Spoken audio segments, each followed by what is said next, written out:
एक शादी, एक गिफ्ट और दो डेड बॉडीज। ऐसा क्या हुआ कि एक शादी का घर मातम का घर बन गया? कैसे कुरियर कंपनी की लापरवाही से दो मर्डर्स हो गए? और कैसे एक शातिर क्रिमिनल अपनी नहीं बल्कि पुलिस की एक गलती से पकड़ा गया? इन सवालों के जवाब पाने के लिए हमें थोड़ा फ्लैशबैक में जाना होगा। तो ये कहानी है सौम्य साहू की। 2018 में सौम्य अपने माँ बाप और दादी के साथ ओडिशा के पटनागर एरिया में रहता था। वैसे तो उसकी एक बहन भी थी, पर वो हायर स्टडीज के लिए कजाकिस्तान में रहती थी। सौम्या एक 26 साल का सॉफ्टवेयर इंजीनियर था और जल्द ही उसकी शादी रीमा से होने वाली थी। दोनों एक दूसरे के साथ बहुत खुश थे और अपने भाई सौम्या की शादी के लिए अब बहन भी घर वापस आ चुकी थी। और फिर देखते ही देखते आया 18 फरवरी 2018, शादी का दिन। सौम्या, रीमा और उनकी फैमिलीज सभी बहुत खुश थे और ऐसे ही हंसी खुशी धूमधाम से उनकी शादी हो गई। और फिर आया 23 फरवरी 2018 का दिन। शादी को 5 दिन हो चुके थे। सौम्या की बहन अब कजाकिस्तान वापस जा रही थी और इसीलिए उसके पापा उसे एयरपोर्ट छोड़ने गए थे। वही सौम्या की माँ एक कॉलेज प्रिंसिपल थी और वो भी अपने कॉलेज जा चुकी थी। तो अब घर पर सिर्फ सौम्या, रीमा और उनकी दादी ही थे।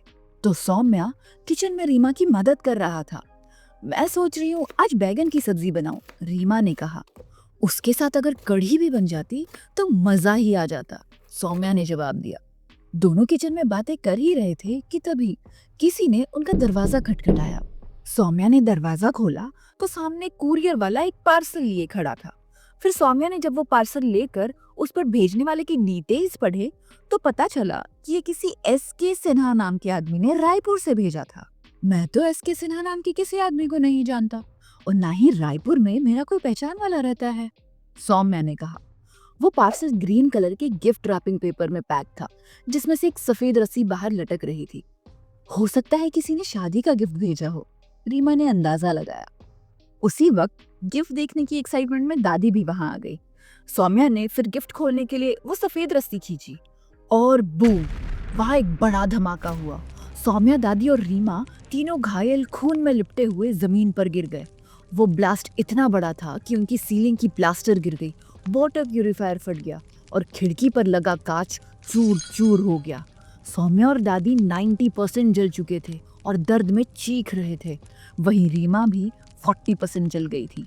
उसके लंग्स और आंखों में मलबा भर चुका था, पर उसने हिम्मत नहीं हारी।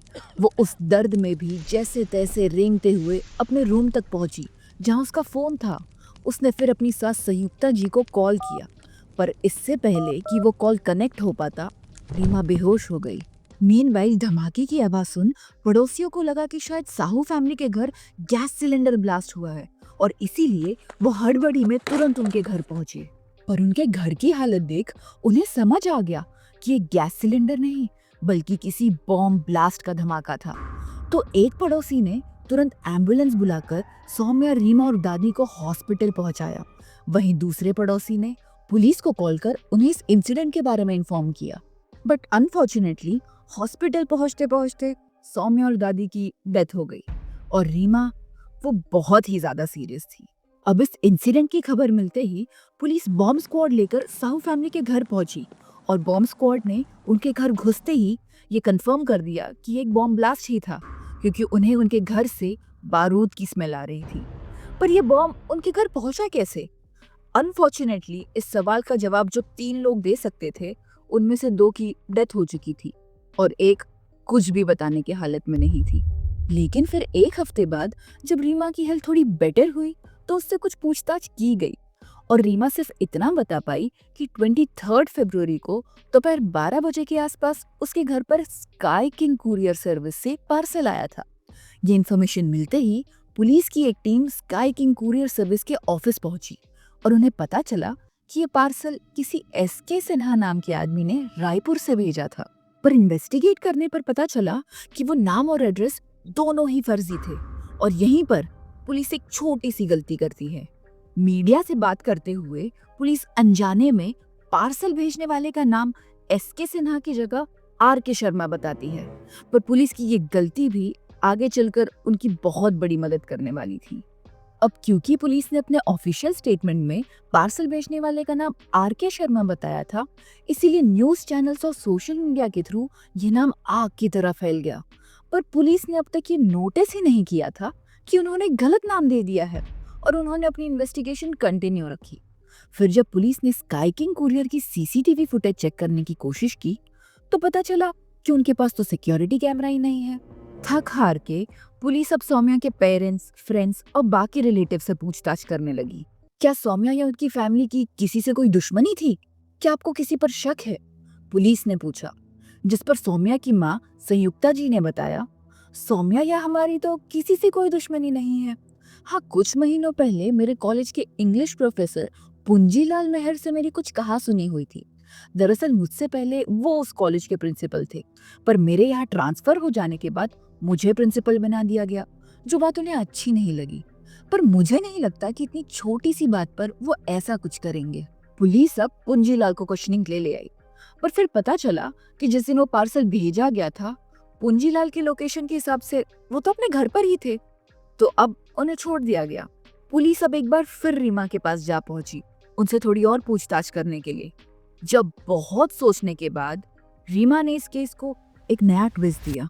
रीमा ने बताया कि शादी से कुछ महीनों पहले सौम्या को एक अननोन धमकी भरा कॉल आया था, रीमा से शादी मत करना वरना तुम्हारे लिए अच्छा नहीं होगा।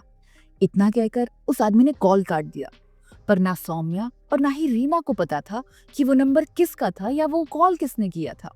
और क्योंकि वो कॉल सिर्फ एक ही बार आया था, दोनों ने ही इस बात को इग्नोर कर दिया और अपनी शादी की तैयारी में लग गए। पुलिस ने उस नंबर को ट्रैक कर एक आदमी को अरेस्ट कर लिया। पता चला कि वो रीमा से एक तरफा प्यार करता था। उसने कन्फेस किया, हाँ, मैंने ही सौम्या को कॉल करके धमकी दी थी। मैं नहीं चाहता था कि रीमा उससे शादी करे, पर मुझ में इतनी भी हिम्मत नहीं है कि मैं एक बॉम्ब बनाकर उनके घर पर ब्लास्ट करवा दूं। पुलिस को उसकी बात पर बिल्कुल भरोसा नहीं था, इसीलिए उसका पॉलीग्राफ टेस्ट किया गया। बट शॉकिंगली वो आदमी सच बोल रहा था, उसने वो ब्लास्ट नहीं करवाया था। पर फिर ये कौन कर सकता था? पुलिस कंफ्यूज्ड ही थी कि 4 अप्रैल 2018 को उन्हें एक लेटर आया जिसमें मेंशन था पार्सल एस.के. सिन्हा नाम से भेजा गया था, आर.के. शर्मा नाम से नहीं। रायपुर में 2 नहीं 3 लोग इस प्रोजेक्ट में इन्वॉल्व थे। इस ब्लास्ट की वजह एक धोखा है जिसने ना सिर्फ एक जिंदगी पर करोड़ों रुपयों के भी लॉस किए हैं। और अगर हम पूरी फैमिली को भी मार देते तो भी हमारे लॉस के आगे वो कम था। आप प्लीज इस केस से दूर रहे और इनोसेंट लोगों को पकड़कर इन्वेस्टिगेशन के नाम पर उन्हें परेशान न करें। लेकिन पुलिस ने मीडिया को गलत नाम दिया था, ये बात तो कोई नहीं जानता था, खुद पुलिस भी नहीं जानती थी। मतलब ये लेटर उसी आदमी ने भेजा था जिसने वो पार्सल भेजा था। तो पुलिस ने उस लेटर की कॉपीज निकलवाई और उसे बार बार पढ़ा सो दैट उन्हें उस लेटर में कोई क्लू मिल जाए। उन्होंने लेटर की एक कॉपी सौम्या की फैमिली को भी दी। सौम्या की माँ संयुक्ता जी ने भी उस लेटर को बार बार पढ़ा और फिर उनका ध्यान उस लेटर में मेंशन्ड एक स्टेटमेंट पर गया। रायपुर में 2 नहीं 3 लोग इस प्रोजेक्ट में इन्वॉल्व थे। उन्हें क्लिक हुआ कि इस तरीके में तो उनके कॉलेज प्रोफेसर पुंजीलाल बात करते हैं। वो अक्सर चीजों को प्रोजेक्ट कहते थे और ये बात संयुक्ता जी ने पुलिस को इन्फॉर्म की। अब पुलिस एक बार फिर पुंजीलाल को पकड़ लाई और इस बार डरा धमकाकर सख्ती से पूछताछ की गई। और फिर पुंजीलाल टूट गया। उसने कन्फेस किया कि उसी ने ये ब्लास्ट कराया था। जब कॉलेज प्रिंसिपल की पोस्ट से मैनेजमेंट ने पुंजीलाल को हटाकर वो पोस्ट संयुक्ता जी को दे दी, जिन्हें कॉलेज में आए बस कुछ ही महीने हुए थे, तो पुंजीलाल का ईगो हर्ट हो गया। उसने अपने गुस्से और बदले की भावना में ये कसम खा ली कि वो संयुक्ता जी के पूरे परिवार को खत्म कर देगा। और इसीलिए उसने बहुत से वीडियोस देख पार्सल बॉम्ब बनाना सीखा। दिवाली पर अलग अलग एरिया में जाकर उसने बहुत से पटाखे खरीदे और उन्हें स्टॉक कर लिया ताकि वो उनके बारूद यूज कर पाए। अपने ही कॉलेज लैब से वो केमिकल्स ले आया और फाइनली उसने पार्सल बॉम्ब बना लिया। पर उसे कोई मौका नहीं मिल रहा था वो पार्सल साहू फैमिली के घर पहुंचाने का। और फिर तभी संयुक्ता जी ने पुंजीलाल को सौम्या की शादी का इनविटेशन कार्ड दे दिया। उसे लगा जैसे मौका खुद चलकर उसके पास आया हो। फिर शादी से कुछ दिन बाद पुंजीलाल ने एक दिन अपना चेहरा स्कार्फ से ढका और रायपुर की ट्रेन पकड़ी बिना टिकट के। उसे डर था कि कहीं सिक्योरिटी कैमरा में उसका चेहरा ना दिख जाए। उसने अपना फोन अपने घर पर ही छोड़ दिया था ताकि जब लोकेशन ट्रैक की जाए तो उसकी लोकेशन उसके घर पर ही मिले। और रायपुर पहुंच उसने एक ऑटो रिक्शा ली। फिर एक कुरियर सर्विस के पास ऑटो रोक उसने ड्राइवर से कहा, जाओ ये पार्सल पटनागर कुरियर कर दो। पर क्योंकि ड्राइवर को ये नहीं पता था कि उस पार्सल में क्या है, कुरियर कंपनी ने वो पार्सल भेजने से मना कर दिया। गुस्से में वो ऑटो रिक्शा छोड़ अब पुंजीलाल अकेले ही आगे बढ़ गया। कुछ दूर जाकर उसे स्काई किंग कुरियर सर्विस दिखा जहां कोई सिक्योरिटी कैमरास नहीं थे। अब वहां जाकर पुंजीलाल ने उस पार्सल को बड़े आराम से एसके सिन्हा नाम से बुक कर दिया, बिना किसी वेरिफिकेशन के। और फिर वो अगली ट्रेन से पटनागर लौट आया। पुंजीलाल के कन्फेशन के बाद पुलिस ने उसे 24 अप्रैल 2018 को अरेस्ट कर लिया और 28 मई 2025 को उसे उम्र कैद की सजा हो गई।